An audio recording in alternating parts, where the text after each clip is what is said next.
Howdy folks, hope you're all well and I hope you've all had a brilliant day. I've had a good day, it's not been too bad, a bit wet, but other than that, what can you do? Supposed to have a lot of snow here, but it never turned up. I think up north they had it, but can you believe it? They closed the bloody airports. And I thought it was funny when that drone closed it twice. The drone closed the biggest airport in England or whatever it is, a bloody Heathrow or whatever. Snow has closed it now again. This country's ruined. We've only had a flake. Anyway, I got another RC car. Some of you may have realised by the title of this video. It's a bit of a giveaway. Yes, over there, sitting over there.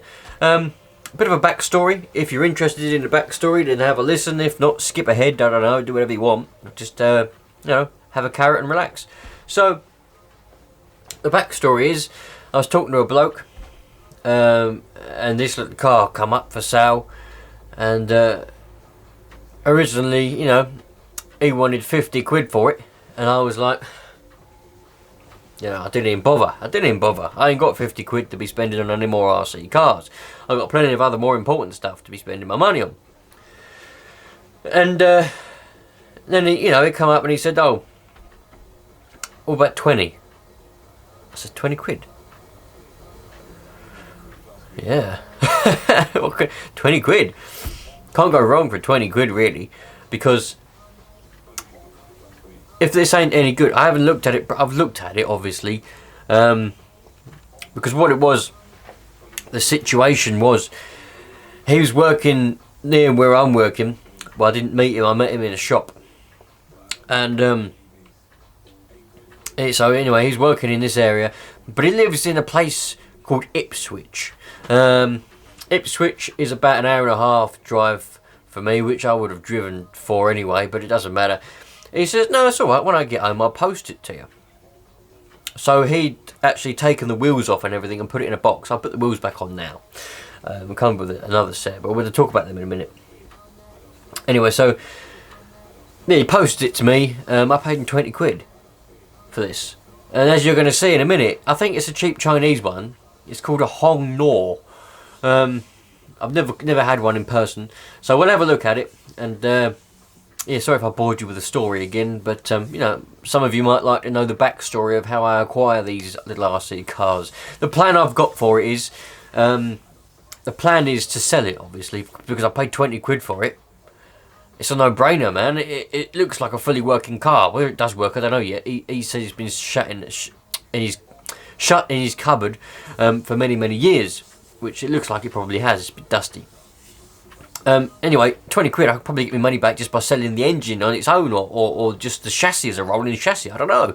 But let's have a look at it. Let's just see, we'll see if it runs in a minute, and let's have a look, come on.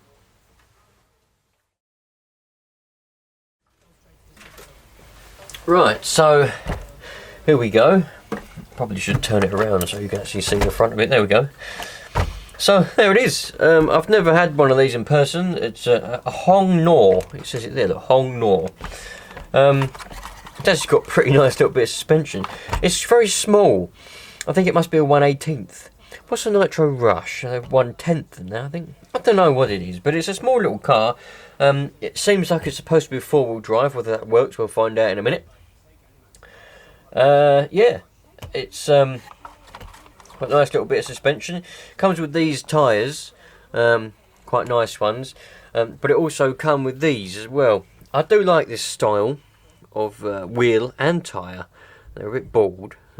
I'd imagine these are probably the ones that it come with when it was new, and he's bought these ones to put on perhaps when these ones start to wear out. I don't know, but I might put these back on if it works, because I love this style. I love this tread pattern. It's bloody brilliant. I want to get a tread pattern like this to put on my trophy, and the Savage, in fact. So anyway, so I've got a spare set of wheels and tyres for it. But yeah, so this is what we've got. Obviously, like I said, he did post it to me, which is bizarre, considering he's only down the road. I don't know how much it cost him to post it, probably about £8. It was in a small little box because he took the wheels off, you see. It looks like it's sort of like a HPI copy, because this is the remote, this is the transmitter for it. This is an exact copy of a HPI transmitter. This is genuine HPI. This is a HongNor transmitter. So pretty much identical copy of a HPI, and it says on it there HongNor. So that's how I know that this isn't a HPI one that he's just given me with it. I think it's just a copy. Everything seems to be pretty much identical, apart from it's missing the HPI branding. But it all seems to be pretty much identical of a HPI transmitter, which, you know, it feels good quality as well. I don't know what's going on with these. Has anybody got one of these HongNor things? Do they come with these transmitters? It's got a HongNor sticker on it, so I'm assuming it is. You know, so I put batteries in the transmitter. I put batteries in the receiver in the car as well, and it wouldn't work. Now I did, like I said, I have played with this. I haven't looked at it in detail. I just wanted to see if the receiver worked. I was getting impatient indoors while I was waiting for the tea to cook, and it doesn't work because there's corrosion on the batteries, on the battery holder, you know. So I'm gonna have to give that a bit of a clean off. We'll do that in a minute. So if we take the shell off, this is what we've got. Look, it's a bit dirty, a bit dusty as well, but it has got an air filter, which is always a good sign. Whenever you see a car that's for sale and it hasn't got an air filter on it, you know that it's been run without it.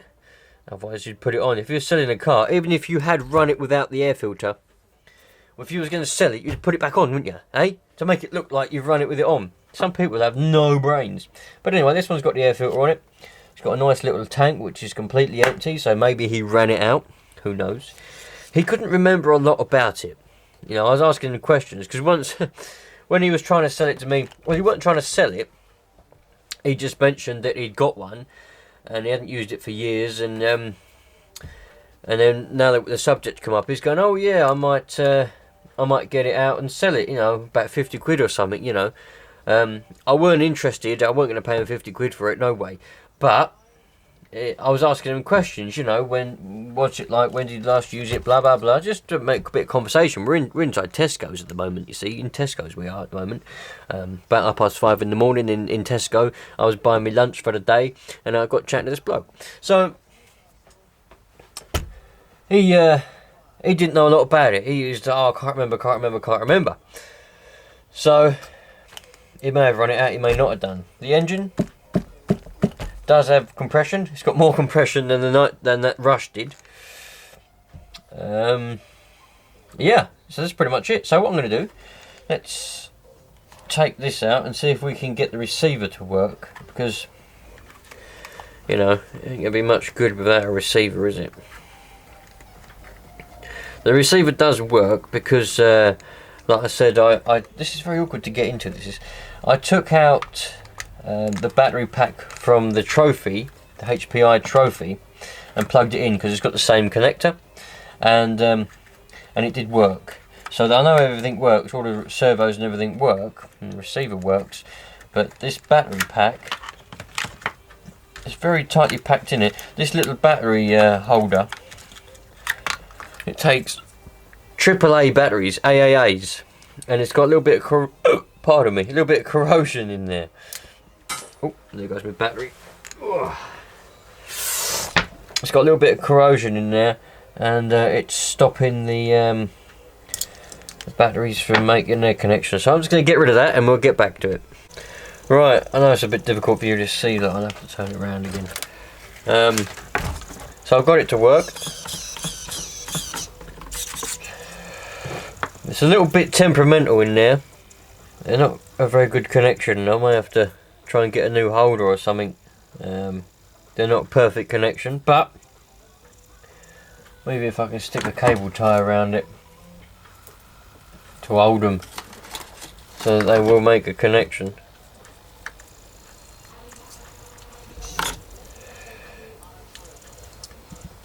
There was a cable tie around the old batteries that are in here. That might have been why.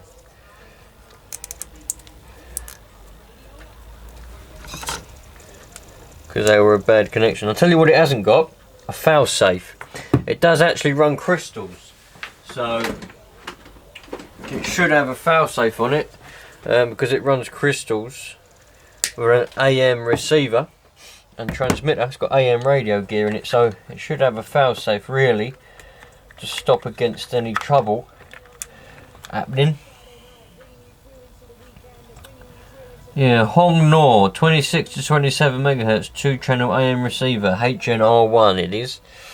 So it's still connected.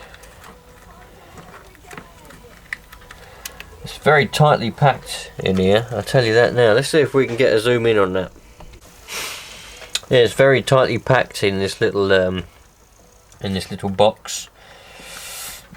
It's not the most ideal situation. I don't know why they make them like this, you know, really pack them in like that. You'd think that they'd make it so that you've got plenty of room, but they don't.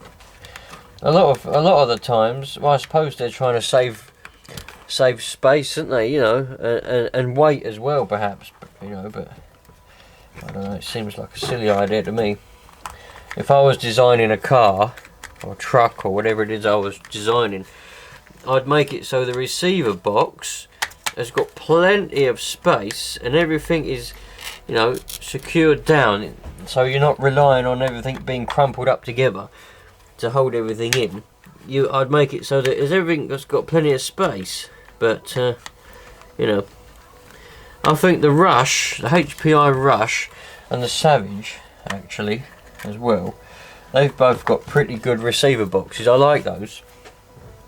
Very spacious and well thought out. Anyway, so that's in there. Oh, you won't believe it. It's gone dead on me now I've got it in there. Ah.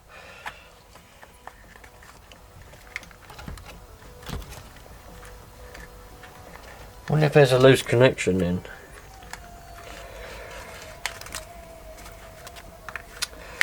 There may be a little loose connection somewhere or something then.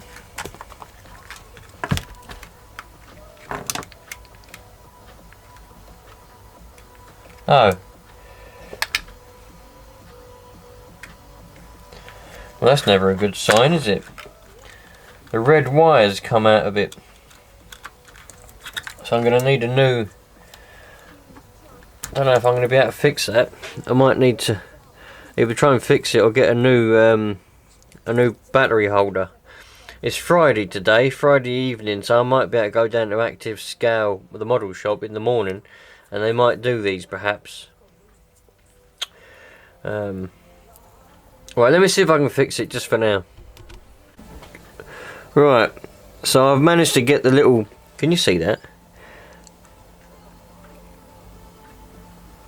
I managed to get the little little bit of connector out of the plug out of there. So I've stripped the wire back, and I'm just going to solder it on there. Hopefully that will let you have a look. There we go. So, no, you can see where I stabbed my hand the other day. God, that bloody hurt, that did. Stabbed it with a knife. Went into the bone, I think. Bloody hurt. Anyway, I'm going to solder that on there. So bear with me. I'm going to go and fire the soldering iron up and we'll get back. Right. So I've resoldered that little connection on there now. And we're back working again. It's not the best. I think I'm going to have to buy a new battery holder. Because it's not very good at all. I think that's probably going to snap off again if I'm honest. You know the little piece of whatever it is it copper? Oh, it can't be copper. Tin or whatever. Whatever that little connecting piece is. It's had it basically. And I think these where this bloke's put tape around them. I'm not going to take the tape off because they're working. But it seems as if that's just the wires. I can't feel any connectors underneath that tape, so I think he's had a bit of trouble or something's happened or whatever in the past, and he's had to play around with it, and that little connector's had it as well. So if I use this, well, I'm going to do it anyway, because if I put this up for sale I want it to be fully working, obviously, properly. But so a new battery box is first on the list so far. We're still working. So I need to get a new battery holder. First of all,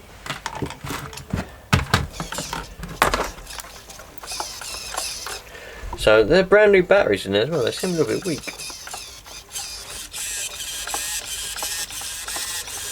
Obviously hasn't got a very high torque servo.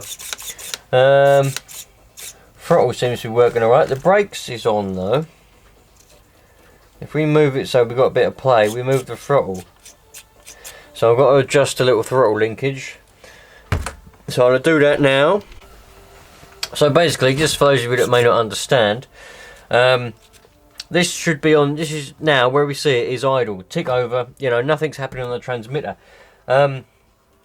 You should have it so that you've got some play, so there's a bit of movement, yeah, so you got full throttle there, which, yeah, that's full throttle, but it's only going back, and it's going back to the 3/4 throttle, which ain't no good, because you're not going to have any tick over. And when you do the brakes, it then takes that back. Can you see the throttle, when you do the brakes, takes it back to tick over? But it should be tick over with no brakes. So, and if you move the throttle trim, so that you've got a bit of play in the brakes there, that's on 3/4 throttle. So it shouldn't be like that. So the way that you adjust that is, I see people all the time where their car, or their engine I should say, is running on a high tick over because they don't adjust things properly, you know. It don't take a lot to do it. All you've got to do is lengthen this out a little bit, and before you know it, Bob's your uncle. You've got a good functioning thing, and you ain't even got to pop it back on. You can just hold it on like that, and you can see that's now applying the brakes. But we can always adjust the brakes with this little thing here. So we want it to be on tick over, so we need to go a little bit more on that. We need to turn that out. Sorry if you can't see anything, I'm turning this out a few turns. Now that should be good there, so I'm just going to pop that, and you just use your pliers like that, and just, it should just snap back on like that. So now, that's it. See, now we're on full throttle, and looking down the carb, it is full throttle. I know you can't see. And then when we let go, it pretty much goes back. There is a little bit of movement there, but we can always adjust it with these. We've got plenty of adjustment on these ones. Brakes is near enough non-existent, but we can move, we can adjust that with the Allen key. We'll sort the brakes out after. I just want to get it so we've got a fully functioning throttle for the engine, so that I can start it up and I'll be confident that it's going to be okie dokie. Right then, so let's see what happens. I wonder if it will fit on my little plank of wood. A lot of people have a little stand or whatever they want to use. I've got a piece of wood. It's quite handy, and put it on there, boom, boom, boom, and the wheels spin freely so it don't shoot off, whatever. I did blow this off with a bit of air earlier while I was messing around. I didn't show you lot because, you know, I always show you lot that kind of thing. So I didn't this time. So let's get a bit of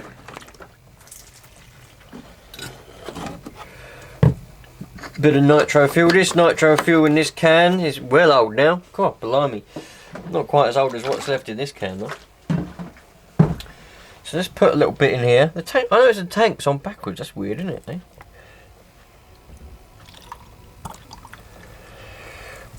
No primer.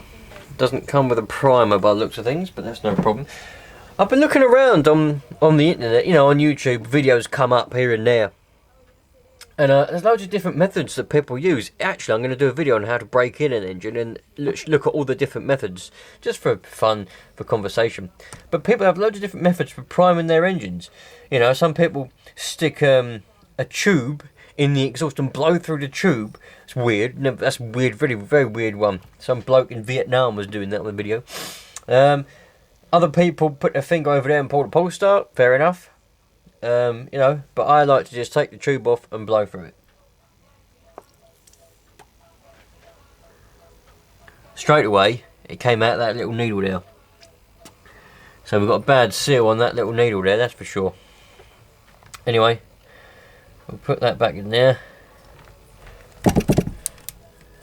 And we'll see if we're going to get a glow starter.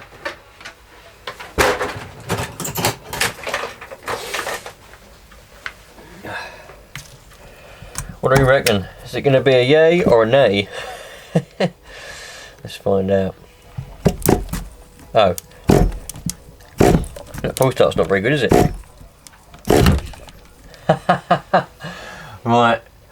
Let's get a bit of oil.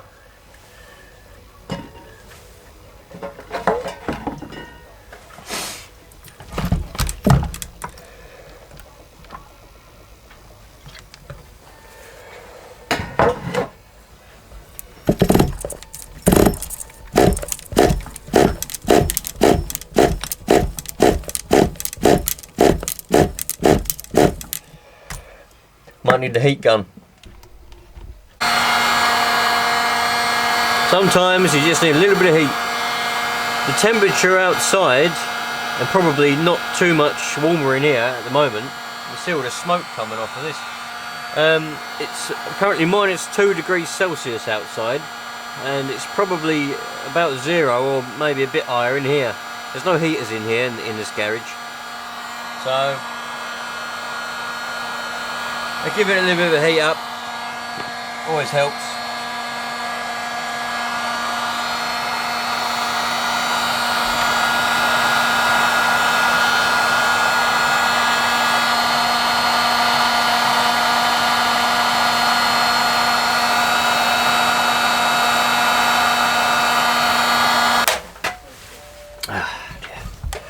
Right. It's not leaking out of that needle anymore, that low speed needle anymore. So we might get a runner now. There we go, look.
Oh yes! The idle was a little bit high, T-climb was a little bit high.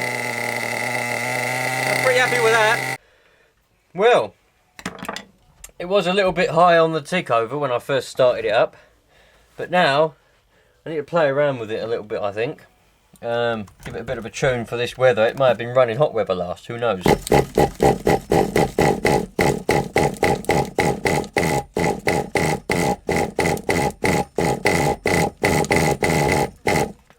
I need to turn that up a little bit now. As it runs, it gets hotter. It'll change.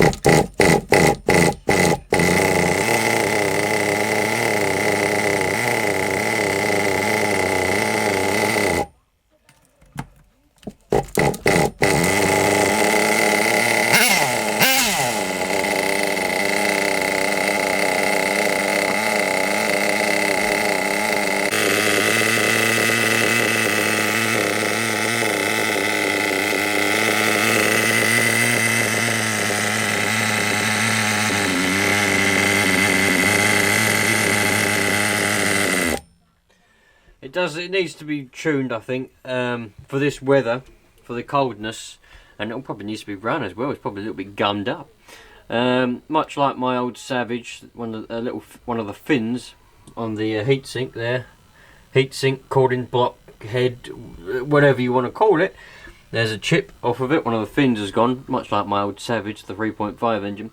But looking at this, I think it's you know, they've taken a lot of leaves out of HPI, whoever this HongNor is, HongNor products. You know, it's a very similar design with a springed exhaust and all that. So and the same, you know, very similar HPI transmitter and all that. But I'm pretty pleased with that. I think I might shorten that tube a little bit because it rubs on that wheel there. So I'm going to shorten that a little bit so it's, you know, but there somewhere like that.